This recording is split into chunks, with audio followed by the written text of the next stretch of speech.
Hello guys, അപ്പോൾ നമ്മുടെ David കുട്ടാപ്പി ആദ്യമായിട്ട് സ്കൂളിൽ പോണ ദിവസമാണ് കേട്ടോ ഇന്ന്. സ്കൂളിൽ പോവല്ലേ?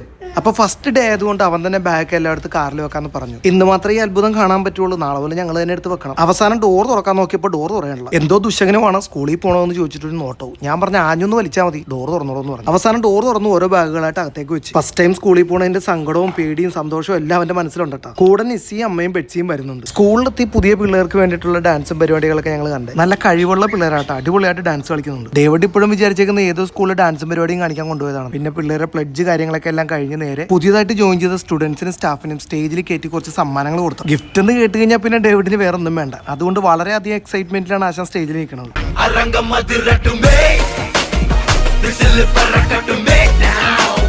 അങ്ങനെ മാസമായിട്ട് സ്ലോ മോഷൻ നടന്നു പോയിട്ട് ആദ്യത്തെ ഗിഫ്റ്റ് മേടിച്ചിട്ട് പോസ് ചെയ്ത് നിൽക്കുന്ന സീനാണ്.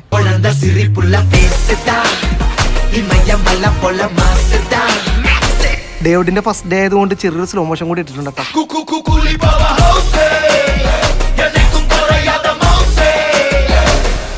അങ്ങനെ ഗിഫ്റ്റ് ഒക്കെ മേടിച്ചിട്ട് ഇവിടെ വന്നിരിക്കുവാണ്. വലിയ എന്തോ അവാർഡ് മേടിച്ച ഫീലാണ്. അതിന്റെ ഇടയ്ക്ക് ഒരു ചേച്ചി വന്നിട്ട് അവന്റെ വാട്ടർ ബോട്ടിൽ തട്ടി താഴ്ത്തിട്ട് അറിയാണ്ട് താഴ്ത്തിട്ടതാണ്. അപ്പോഴും അവൻ പറഞ്ഞു ദുശകരം വീട്ടിൽ പോയാലോ എന്ന്. സ്കൂളിൽ നിന്ന് വീട്ടിൽ പോകാനുള്ള പല പല നമ്പറുകളെ. അങ്ങനെ അവസാനം അവന്റെ ക്ലാസ് റൂമിൽ എത്തിയിട്ട് ഞങ്ങൾ UKG ഇവന്റെ ഒറ്റ സ്റ്റുഡന്റ് മാത്രമേ ആ ഡിവിഷനിൽ ഉണ്ടായിരുന്നുള്ളൂ. അതുകൊണ്ട് ഇത്രയും പിള്ളേരെ കാണുമ്പോഴത്തേനും പള്ളിപ്പെരുന്നാളിന് വന്നൊരു ഫീലാണ് കേട്ടോ അവന്. ബാഗ് എല്ലാം പുറകിൽ വെച്ചതിന് ശേഷം പിള്ളേരായിട്ട് എങ്ങനെയെങ്കിലൊക്കെ സംസാരിക്കണമെന്നുണ്ടാവും. ആദ്യം ഞങ്ങൾ വിചാരിച്ച കരച്ചിലും പിഴിച്ചിലൊക്കെ ഉണ്ടാവുന്ന, പക്ഷെ ആളെ സെറ്റായി ടാറ്റയൊക്കെ തന്നിട്ട് ഞങ്ങളോട് പൊക്കോളനൊക്കെ പറഞ്ഞിട്ടാണ്. പക്ഷെ ഞങ്ങൾക്ക് അവനില്ലാണ്ട് പോകാൻ ചെറിയൊരു സങ്കടമൊക്കെ ഉണ്ട്. അങ്ങനെ പ്രാർത്ഥനയൊക്കെ ചൊല്ലിട്ട് അവന്റെ ഫസ്റ്റ് സ്റ്റാർട്ട് ചെയ്തിട്ടോ. അങ്ങനെ ഫസ്റ്റ് സ്റ്റാൻഡേർഡിൽ തന്നെ ഡിസ്ട്രിക്ഷൻ കിട്ടട്ടെ എന്നുള്ള പ്രാർത്ഥനയോട് കൂടി ഞങ്ങൾ ഈ വ്ലോഗ് അവസാനിപ്പിക്കുവാണ്. നാളെ പോലെ കാണാം അവൻ ഇനി സ്കൂളിൽ പോയില്ലെന്നുള്ള കാര്യം. നെക്സ്റ്റ് വ്ലോഗുമായിട്ട് വരുന്നവരെ ബൈ.